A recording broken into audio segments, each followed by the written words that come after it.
Well, hello and welcome back to episode 14.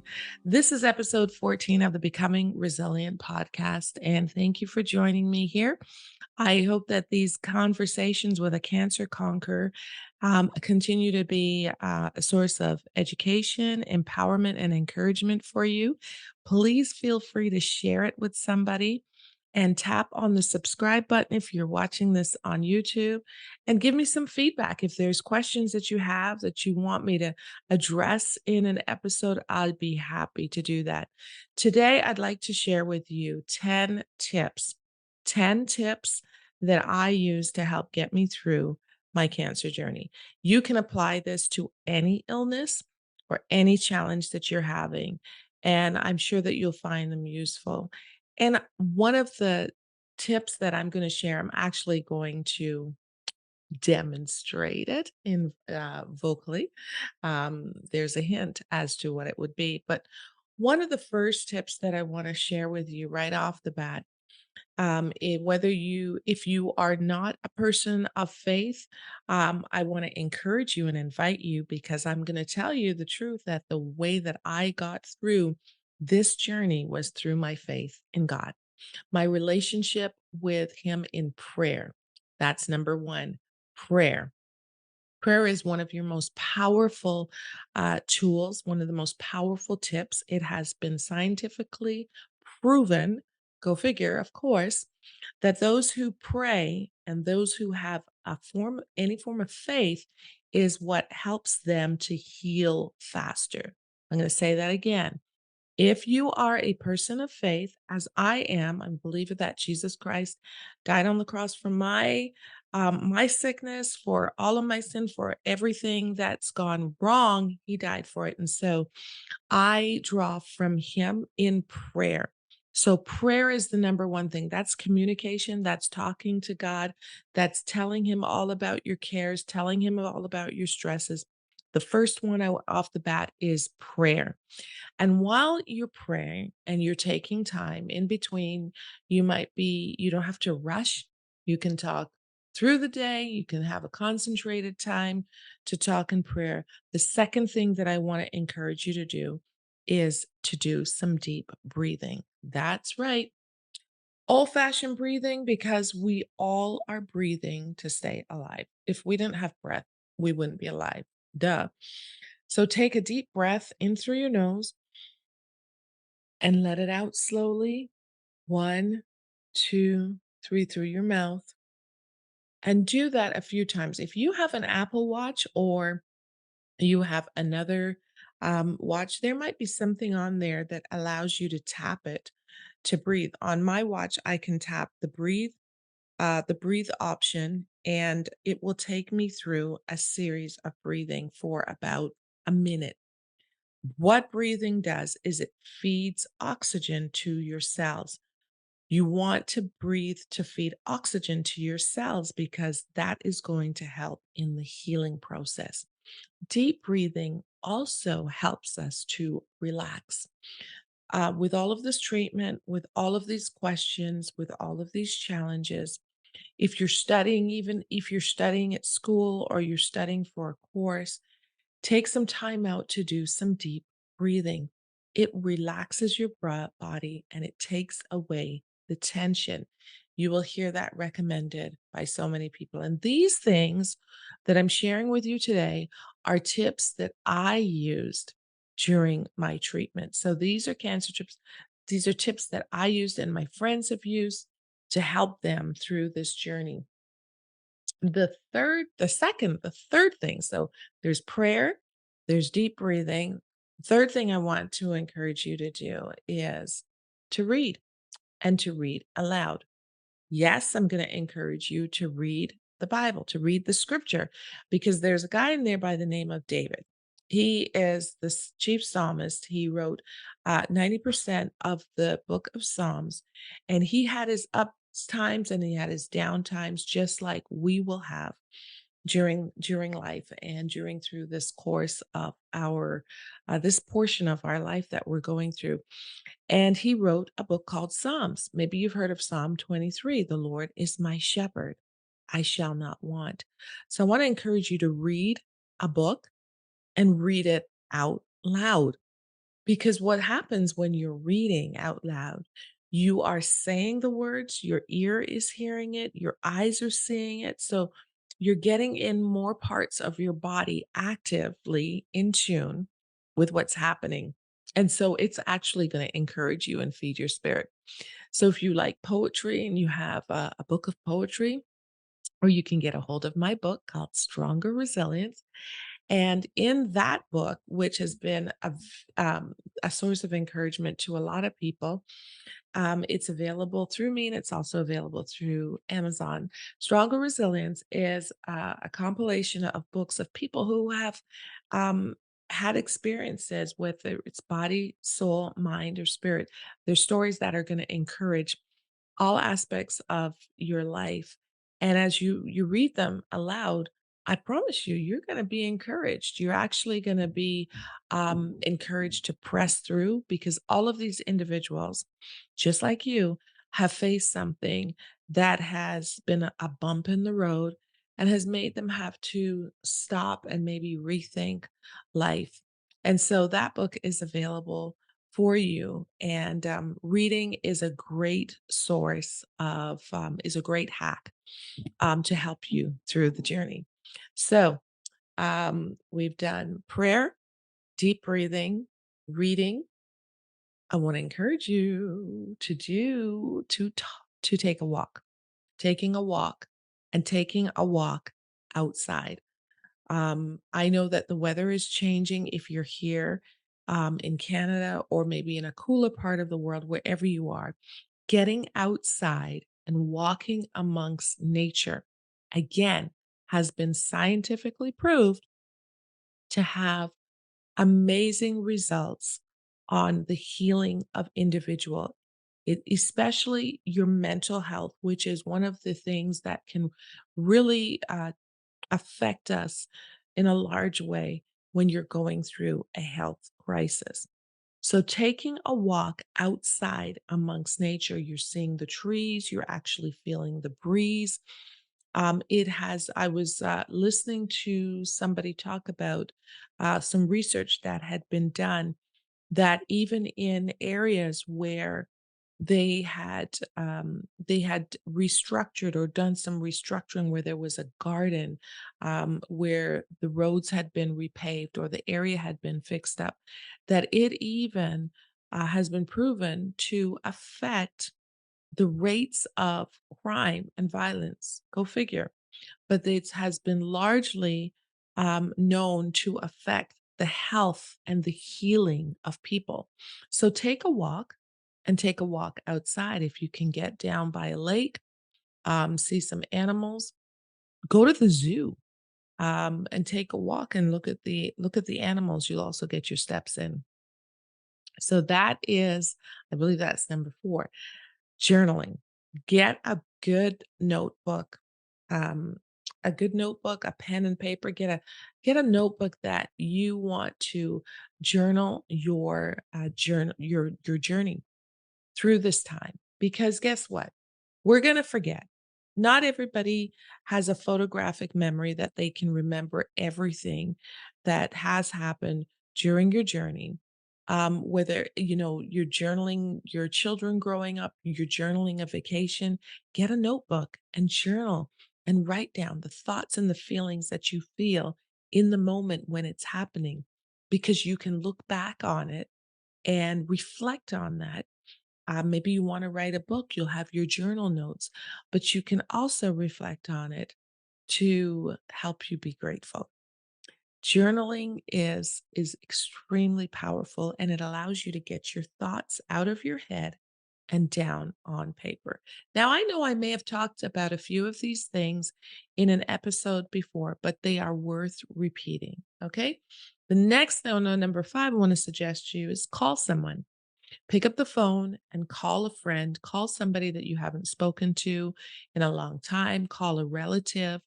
If you can get a list of the senior citizens, your church, or be part of the benevolent team where you can call people who you haven't seen or who might be going through a hard time. Maybe they're in hospital and they just need a call, to give them a call and just say hello. There is a senior in our local church who she'd be happy if you call her every day, because even though she has a husband and she has a daughter at home, there may be a couple of people around. There's nothing like answering the phone and having a conversation with somebody, and even reading to them is very encouraging. So, taking the time to pick up the phone and call somebody, and encourage them. Next, the next tip I want to give you, which I believe is number 6, make a list of people you care about and you haven't spoken to. And maybe in that list, make a list of them and write them a note. Write them a note and saying, just encouraging them, saying, maybe thank you for something that they've done for you in the past that you didn't have an opportunity to thank them for, or to just tell them how much you love them or appreciate them. So make a list of people that you want to thank as you are living, as you have the strength to do it. What happens when we're doing these things? It takes our minds off of ourselves and it puts it on other people. And when you're thinking about somebody else, it helps to take the focus and the strain and the stress off of what you're going through at this present moment. Make a sense? Okay, so the next thing I want to encourage you, number 7, is find a recipe that you want to remake. Maybe there's a meal that you want to learn how to make, and you don't want to go to the restaurant. You want to have the joy and the pride and the experience of making that dish yourself for your loved ones or somebody else. But even just making it would be accomplishment, and make it a healthy recipe. I want to encourage you in that. I do. But if it's not too heavily greasy or whatever, just make the recipe. Find that recipe. I remember going to the Cheesecake Factory and there was a mango, it was a mango, fruity dish, chicken mango, something like that. And I just looked at the ingredients. I Googled and I found something similar to it. It got the ingredients and it was so good. And it felt so good to be able to just recreate that recipe. And it's a sense of accomplishment. You're going to feel like you've done something, accomplished something. And I'm telling you, when you've done that, it's going to really raise your your energy. And that sense of accomplishment is always good.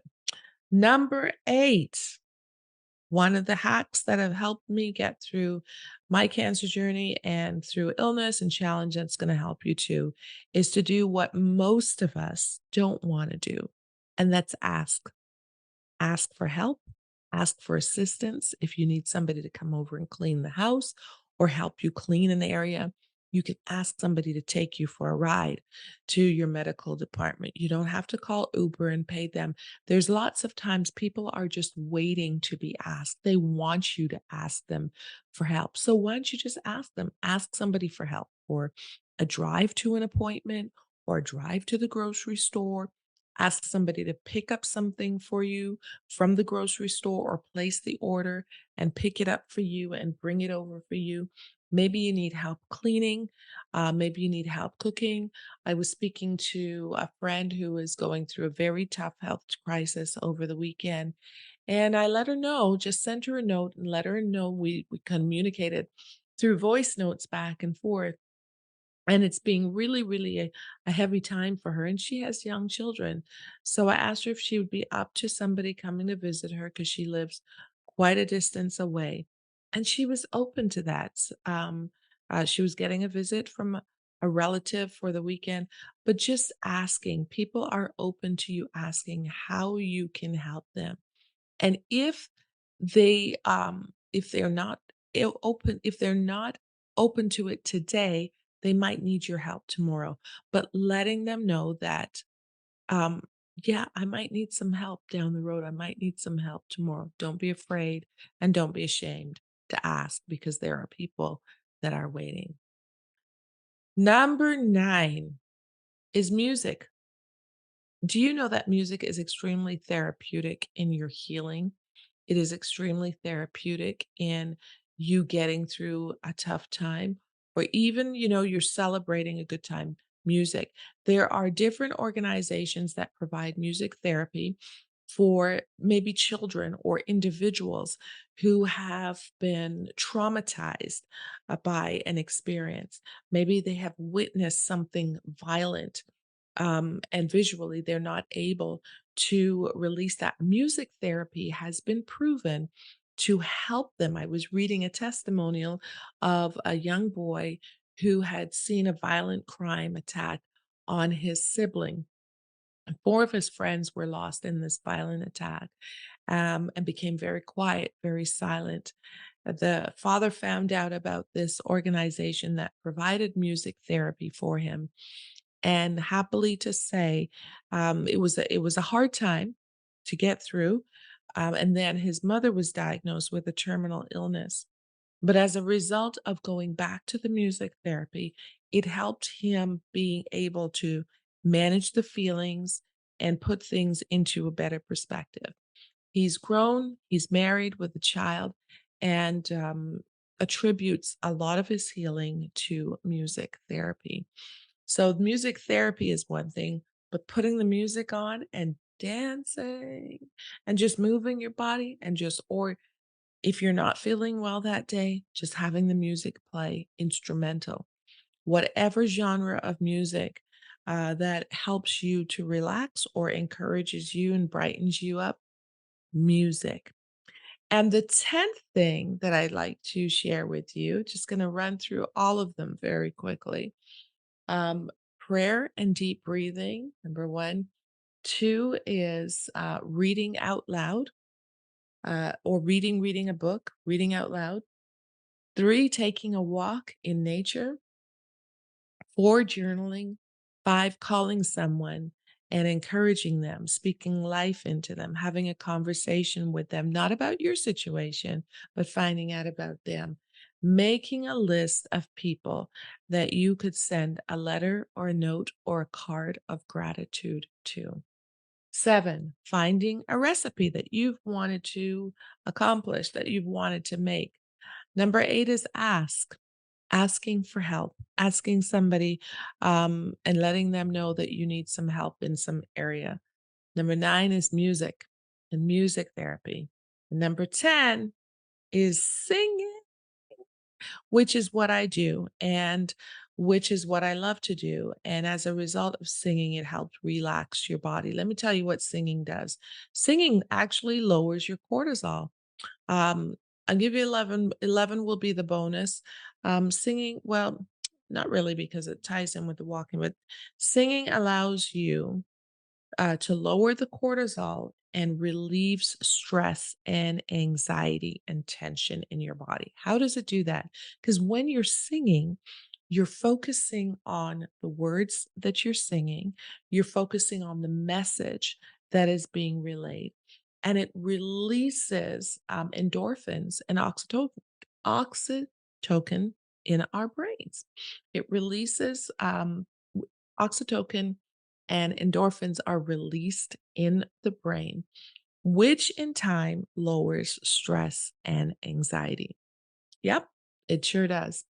It also boosts your confidence because you're going to hear your voice, and your voice is going to make you feel empowered.